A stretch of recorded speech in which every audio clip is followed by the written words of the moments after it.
10, 20, 50, 60, 70, 80, 90, 99 ગાળ દીધી ને પછી પરમ બ્રહ્મ પરમાત્મા દ્વારકાધીશ ઊભા થયા. જેવી 100મી વખત અપમાન કર્યું એટલે ભગવાને ચક્ર ધારણ કર્યું અને ચક્ર વડે શિશુપાલનું મસ્તક કાપ્યું.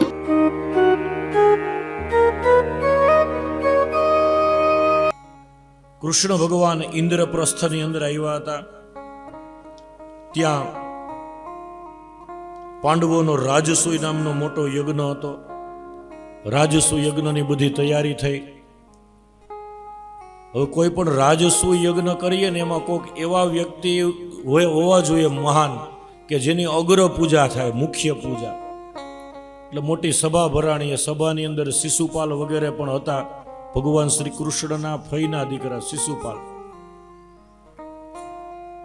એટલે ચર્ચાઓ ચાલી સભામાં કે ભાઈ આપણે યજ્ઞ તો કરીએ પણ એની અગ્ર પૂજા કોની કરશું આમાંથી? અહીંયા તો કેટલા બધા રાજા મહારાજાઓ છે. એટલે સહદેવ તરત બોલ્યા કે એમાં ચર્ચા કરવાની જ ક્યાં છે? અગ્ર પૂજા તો દ્વારકાધીશની જ હોય ને. એના જેવા જ્ઞાની, એના જેવા શક્તિશાળી બીજું આ સભામાં કોણ છે? રાજસૂય યજ્ઞની અગ્ર પૂજા ભગવાન શ્રી કૃષ્ણ દ્વારકાધીશની કરવાની છે. શિશુપાલને આ ગમ્યું નહીં. ભગવાનના વિરોધી હતા. શિશુપાલ અને ભગવાન શ્રી કૃષ્ણ મામા ફઈના દીકરા થાય, ભાઈઓ. એટલે શિશુપાલે વિરોધ કર્યો. શા માટે? એક તો ભગવાને એને લીલા તોરણે પાછા વાળ્યા હતા. એ વેર તો હતું જ, રૂક્ષ્મણીનું હરણ કરીને. એટલે ભગવાનના દુશ્મન તો છે. શિશુપાલે કીધું કે રાજસૂય યજ્ઞમાં અગ્ર પૂજા છે ને કોઈક મોટા રાજા રજવાડીને થાય. આવા ગાયો ચરાવનાર ગોવાળિયાની અગ્ર પૂજા ના હોય. વિરોધ કર્યો.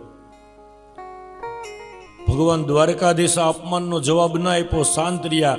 પણ ભીમ વગેરે, અર્જુન વગેરે પાંચેય પાંડવો એકદમ ઊભા થઈ ગયા. શિશુપાલને કહેવા લાગ્યા કે સંભાળીને બોલજે, તને ખબર છે તું કેનું અપમાન કરે? ભગવાન એને શાંત કર્યા. શિશુપાલ એક પછી એક ભગવાનને ગાળો દેવા લાગ્યો. 10, 20, 50, 60, 70, 80, 90, 99 ગાળ દીધી ને પછી પરમ બ્રહ્મ પરમાત્મા દ્વારકાધીશ ઊભા થયા. જેવી 100મી વખત અપમાન કર્યું એટલે ભગવાને ચક્ર ધારણ કર્યું અને ચક્ર વડે શિશુપાલનું મસ્તક કાપ્યું. શિશુપાલના દેહમાંથી એક દિવ્ય તેજ નીકળી અને ભગવાનમાં ભળ્યું. શ્રી દ્વારિકાધીશ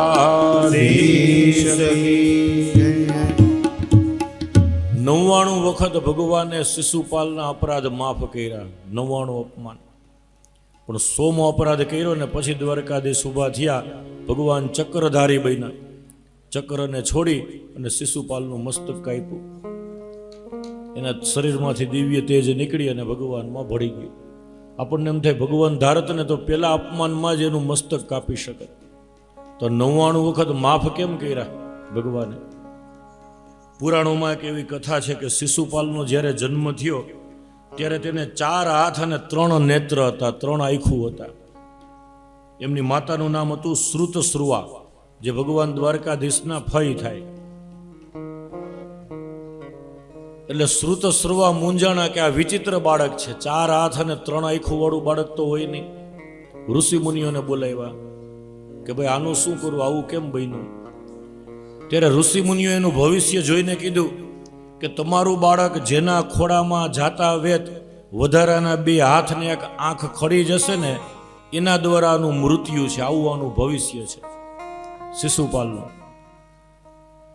એટલે શિશુપાલના જન્મ વખતે 4 હાથ હતા, 3 આંખું હતી.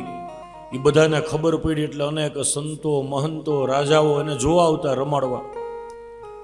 જે આવે એ ખોળામાં લઈએ, વળી છોડી દઈએ. એવામાં એકવાર ભગવાન શ્રી કૃષ્ણ ફઈને ઘરે ગયા હતા, શ્રુતશ્રવાને ત્યાં. તો કૃષ્ણ ભગવાને શિશુપાલને ખોળામાં લીધા. જેવા ખોળામાં લીધા ને તરત જ વધારાના 2 હાથ અને 1 આંખ શિશુપાલની ખરી ગઈ. બ્રાહ્મણોની ભવિષ્યવાણી શું હતી કે જેના ખોળામાં જાતા વેત હાથ અને આંખ ખરી જશે એના હાથે એનું મૃત્યુ છે. એટલે કૃષ્ણ ભગવાનના ફઈ શ્રુતશ્રવા મૂંઝાણા. દ્વારકાધીશને કીધું કે આનું ભવિષ્ય તો આવું છે, તું મારા દીકરાને મારતો નહીં. શિશુપાલને ભગવાને વચન આપ્યું હતું કે ફઈ હું છે ને એની 99 ભૂલ માફ કરીશ.